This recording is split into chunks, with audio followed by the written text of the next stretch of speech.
جی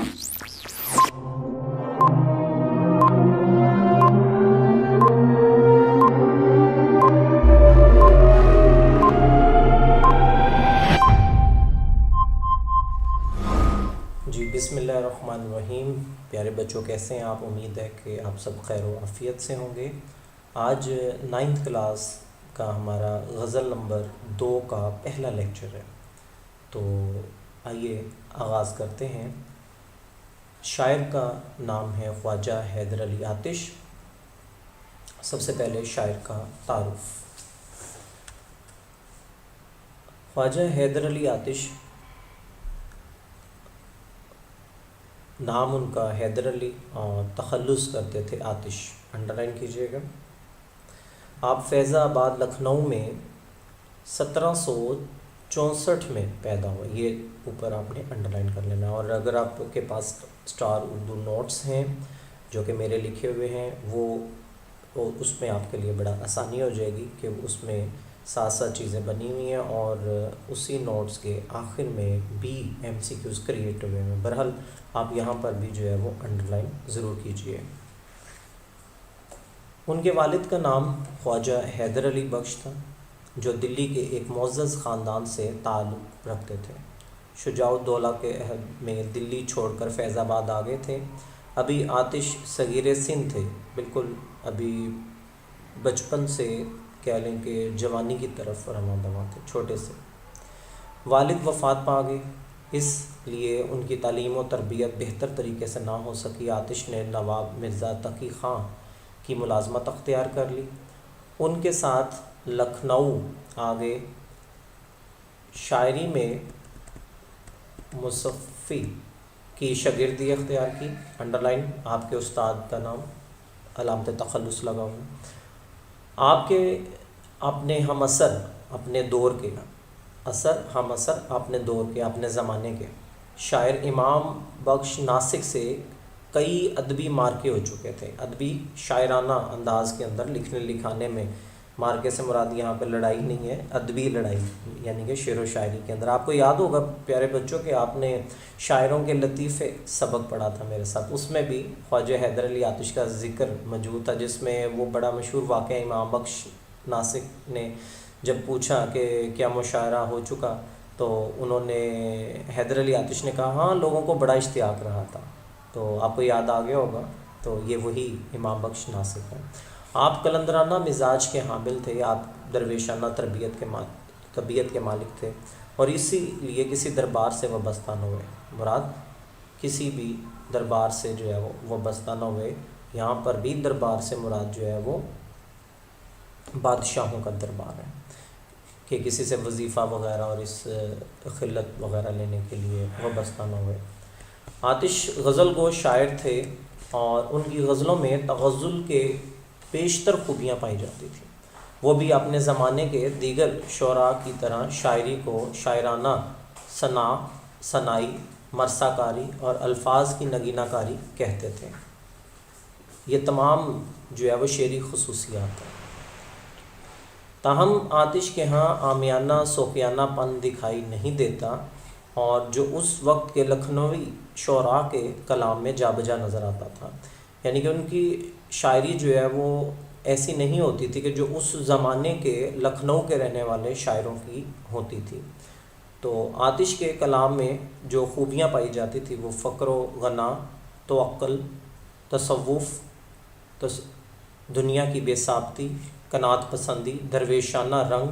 اور اگر ان تمام خصوصیات کا ذکر جیسے کہ ہم نے اوپر ابھی کیا، یہ لفظ اگر آپ دیکھتے ہیں قلندرانہ مزاج، تو یہ اس کی یوں سمجھ لیں کہ یہاں پر تشریح ہو رہی ہے کہ فقیرانہ طبیعت کے مالک تھے. توکل، تصوف، دنیا سے بے ثابتی، قناعت پسندی، درویشانہ رنگ اور اخلاقی مضامین بکثرت دکھائی دیتے تھے. ان کی غزلوں میں تغزل، رجائیت، سادگی و سلاست، نادر تشبیہات و استعارات. امید ہے کہ یہ تشبیہ کی جمع ہے تشبیہات، اور استعارات کی جمع.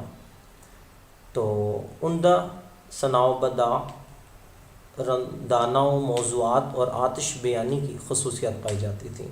یعنی کہ یہ حصہ جو ہے وہ یہاں سے یہاں تک آتش کی غزلیات کی خصوصیات کا ذکر کیا جا رہا ہے۔ آتش کی تصانیف کا اگر ہم ذکر کرتے ہیں تو ان میں ان کا کلیات ہی اہم ہے، جس میں سے آج کی یہ شامل نصاب غزل بھی لی گئی ہے، یعنی کہ کلیات آتش میں سے، جس میں ان کا وہ سارا کلام شامل ہے جو مختلف اصناف سخن کی صورت میں موجود ہے۔ تو آئیے اب ہم غزل کی طرف جو ہے وہ چلتے ہیں۔ غزل کی طرف جو ہے وہ چلتے ہیں تو آتش کی غزل کا پہلا اگر آپ دیکھتے ہیں شعر، تو پہلی چیز ہے بچوں، آپ کو یاد ہوگا غزل نمبر 1 پڑھاتے ہوئے میں نے آپ کو بتایا تھا کہ غزل کے پہلے شعر کو کیا کہتے ہیں۔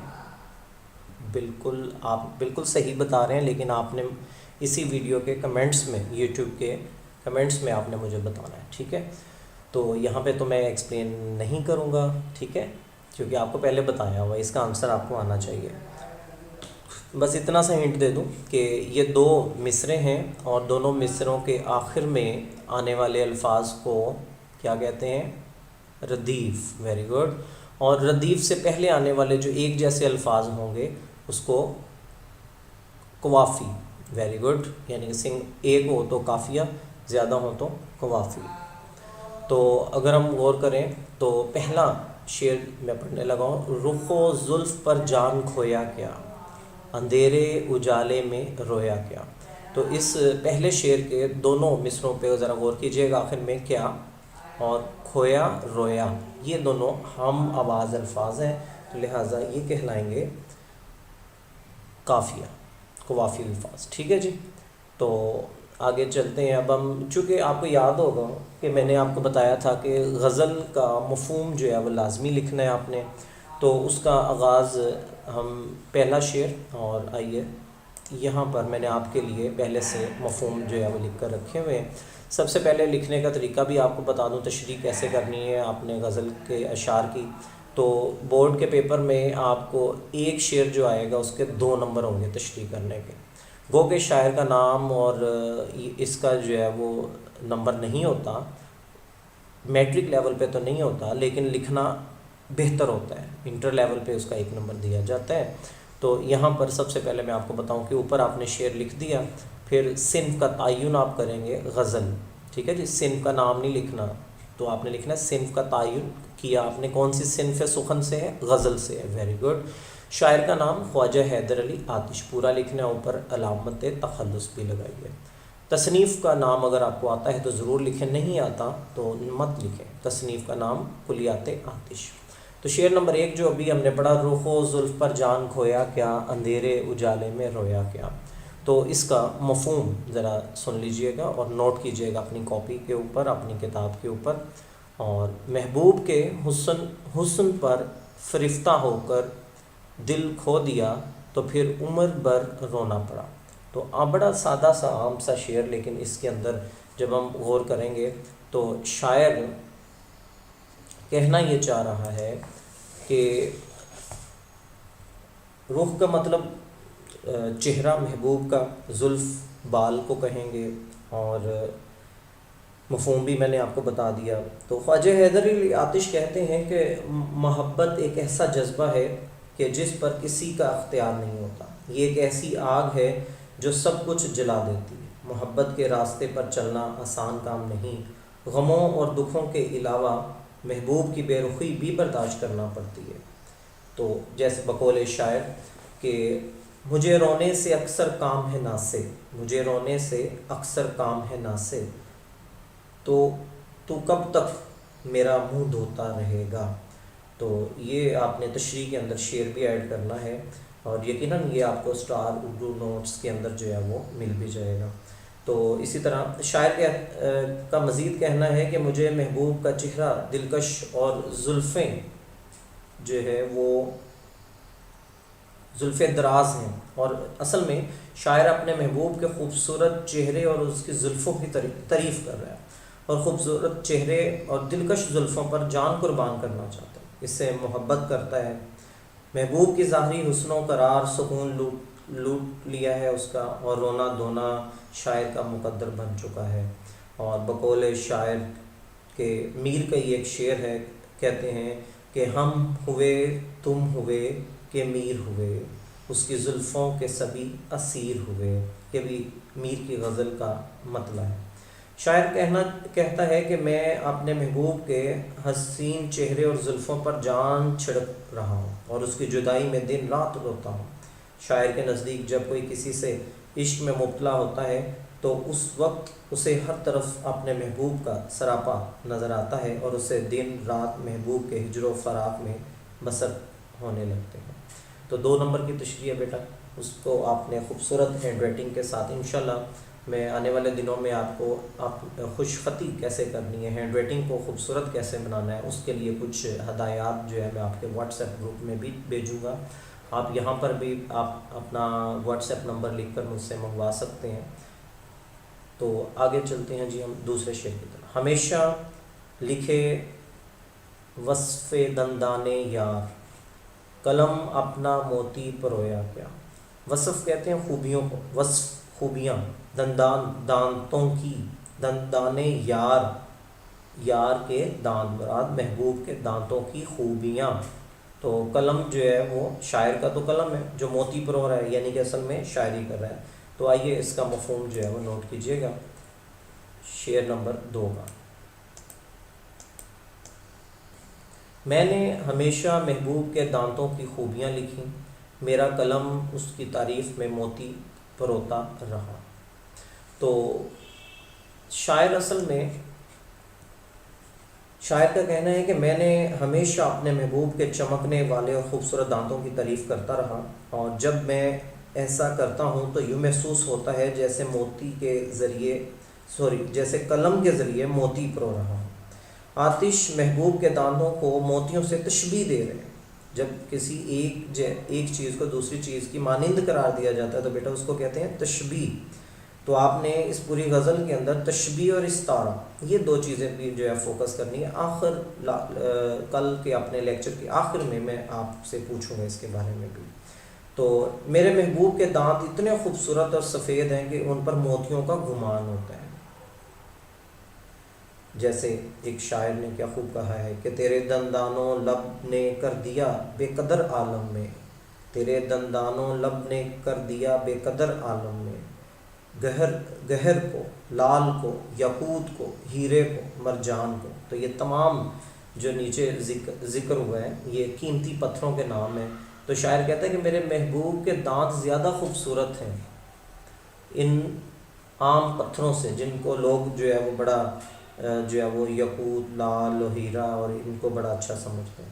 تو عشق و محبت میں محبوب کی ہر بات، ہر ادا خوبصورت دکھائی دیتی ہے۔ شاعر اپنے محبوب کے سوا ہر چیز کو حقیر جانتا ہے، محبوب کی تعریف کرتا ہے، اس کے وصال کے لیے روتا تڑپتا ہے، وصال یعنی کہ ملاقات کے لیے ہر چیز قربان کرنے کے لیے تیار ہے۔ اس کے باوجود بھی شاعر سمجھتا ہے کہ حق ادا نہ ہوا، کہ گل کو محبوب ہم نے قیاس کیا، گل کو محبوب ہم نے قیاس کیا، فرق نکلا بہت جو پاس کیا۔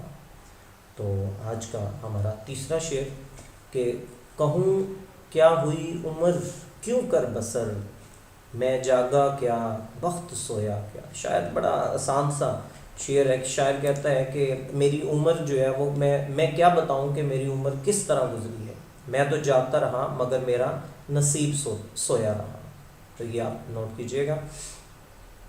تو اصل میں شاعر اپنی بد نصیبی کا ذکر کرتا ہے، اور شاعر اس شعر میں خود کو، امید ہے کہ آپ نے نوٹ کر لیا ہوگا۔ اب ہم تشریح کی طرف بڑھتے ہیں۔ تو اصل میں شاعر اپنی بد نصیبی کا ذکر کر رہے ہیں۔ شاعر کو اس شعر میں خود کو مخاطب کرتے ہوئے کہتا ہے کہ میں کیسے بتاؤں کہ میری عمر کیوں کر بسر ہوئی، کیسے بسر ہوئی، وہ کون سا کام تھے جو میں کرتا رہا ہوں۔ زندگی اور غم لازم الملزوم ہیں، جب تک انسان زندہ رہتا ہے اسے مختلف غموں سے واسطہ پڑتا رہتا ہے۔ کہاوت ہے کہ دنیا پھولوں کے سیج نہیں بلکہ کانٹوں کی ماند ہے۔ شاعر اپنی قسمت کا گلہ کرتے ہوئے کہتے ہیں کہ میری قسمت نے میرا ساتھ نہ دیا، اور وہ ناکامیوں کو اپنی قسمت کا لکھا سمجھتا ہے۔ شاعر کے نزدیک محبت کرنے والا ہمیشہ اداس اور پریشان رہتا ہے اور اکثر اوقات اپنی قسمت کا گلہ بھی کرتا ہے. جیسے شاعر کا کیا خوب کہنا کہ جو چل جائے تدبیر بنے، جو ٹل جائے تقدیر رہے، اس بات کو اصغر کیا سمجھیں جو بات نہیں سمجھانے کی. جی، شاعر کے نزدیک اس نے ساری زندگی محنت کی، لیکن اس کے باوجود اس کے نصیب سوئے رہے اور اسے محنت کا پھل نہیں ملا. جب نصیب ہی سو جائیں تو انسان کچھ نہیں کر سکتا. بقول آتش کہ نہ پوچھ عالم برگشتہ تائی آتش، برستی آگ جو بارہ کی جستجو کرتے. یعنی کہ شاعر کہتے ہیں کہ میری زندگی کے متعلق مت پوچھو کہ جب بھی میں اپنے رب سے بہار کی یا جو ہے وہ بارش کی آرزو کرتا تو آگ برستی. تو یہ تھا ہمارا تیسرا شعر.